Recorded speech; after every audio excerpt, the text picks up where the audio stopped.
wonderful 4th of July. We're all enthusiasts of music, but what do we do when we travel? Do we haul our big desktop setups with us in a backpack? Do we bring a portable DAC amp? Or do we do something a little bit more convenient?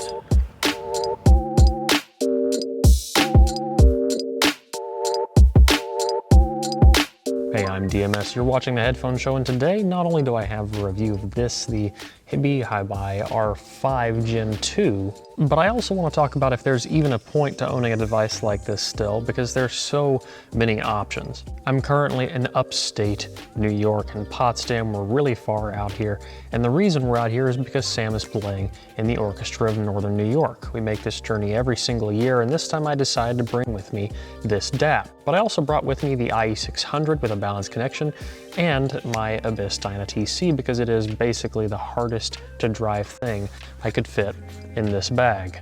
Now the reason I got this portable in for review to begin with is because I thought, well, there's so many good portable amplifiers that can just plug straight into the Type-C connection on my phone. Well, why do I need a DAP? What's the point when this has access to Tidal, when this has access to Qobuz, its internal storage, and the Type-C connection means I could run pretty big, beefy amplifiers straight from this phone. So why get a device that runs its own operating system that's going to be, well, in a sense, limited? And there are some ups and downs to that. The first few that come to mind are simplicity and battery life. If I'm using my phone all day, well, modern phones have pretty good battery life, but it is still going to put a bit of a drain on it. And something like this, well, the bright side is that it's not going to drain the battery of my phone or an external amp. The downside is it is one more device that I have to charge at the end of the day. A lot of devices like this now feature balanced connections. This one in particular has a 3.5mm. It can also function as a line out, and then it has 2.5 balanced and 4.4mm balanced. The main party trick of this amp, though, is that it has a Class A mode, which you can flip on, and while it does consume more battery life, it can power pretty much any of my headphones that I throw at it.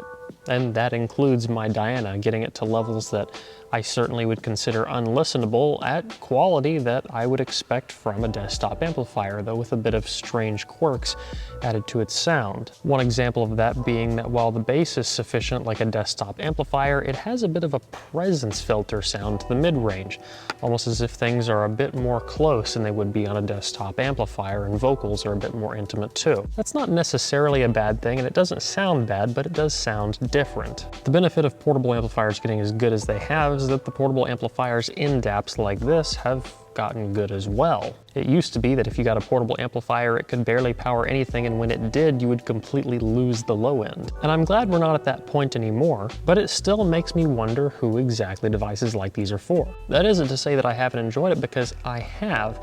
From a practicality standpoint, you could buy a $200 Type-C amplifier that'll power a planar. And it's made me start to think about it.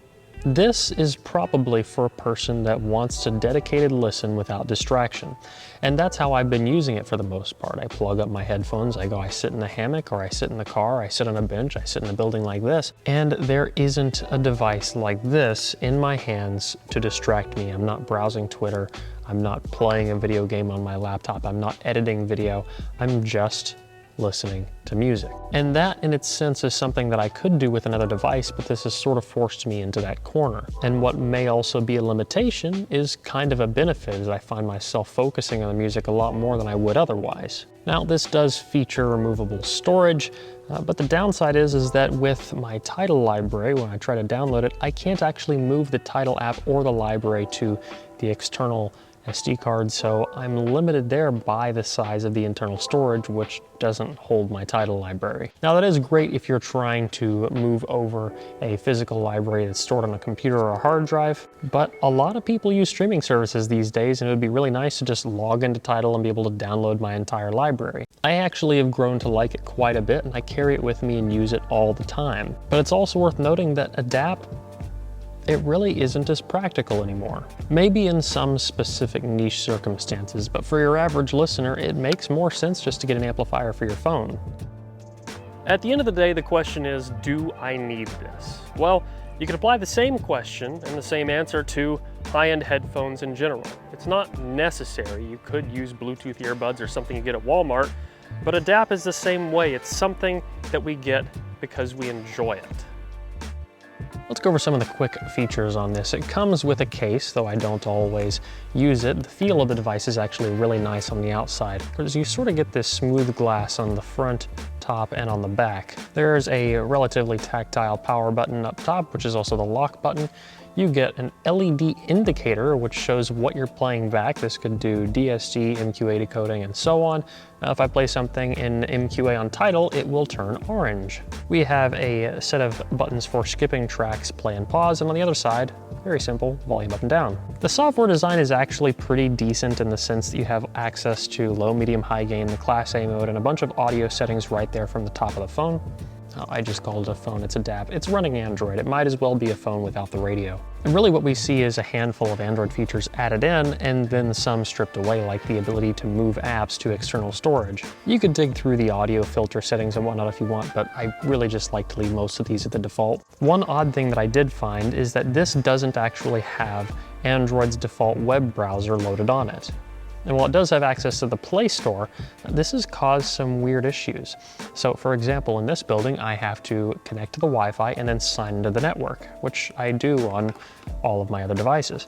On this device, however, it doesn't open the web browser and you can't sign into the network, which interestingly enough, it eventually was able to automatically do this on its own and sign into the network.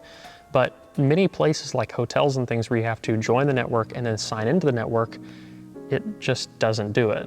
Which once again though, this isn't really meant to be a use it online music device. This is a digital audio player, a little portable device, something you'd put in your pocket and take on an airplane or on a bus or wherever you're going and listening to music away from home. So really, it's not designed to be used with 24/7 internet access. It also just so happens though that Android is a very convenient operating system to put on devices like this. But you know, that also makes me wonder why we don't see phones like this. You would think that someone out there would make a phone for hi-fi enthusiasts, like something like the Pixel, but that has a 4.4mm connector.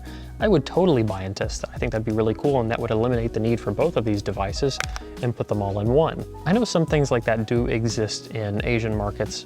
Unfortunately, a lot of those devices don't work on the radio frequencies we have in the United States, and also don't support a lot of our carriers, so I mean, maybe we're not a big enough market for that kind of thing. Overall though, it's been a very pleasant trip. I've enjoyed using this at home and I've enjoyed using it on the road, and I'm starting to understand why people would buy this, even though from every objective and practical standpoint, there isn't really a need for DAPs anymore. Instead, the need has been replaced with something that I simply enjoy. There is no need to bring an expensive high-end headphone with you or expensive high-end IEM, but it's a nice thing to have, just like a DAP. So that is gonna wrap up this video, guys. If you liked it, please leave a like down below, a comment letting me know what you want to see in the future. If you wanna get active in the community, you can at the forums at the link in the video description. As always, don't forget to stick around and subscribe for more videos like this in the future. Till the next one.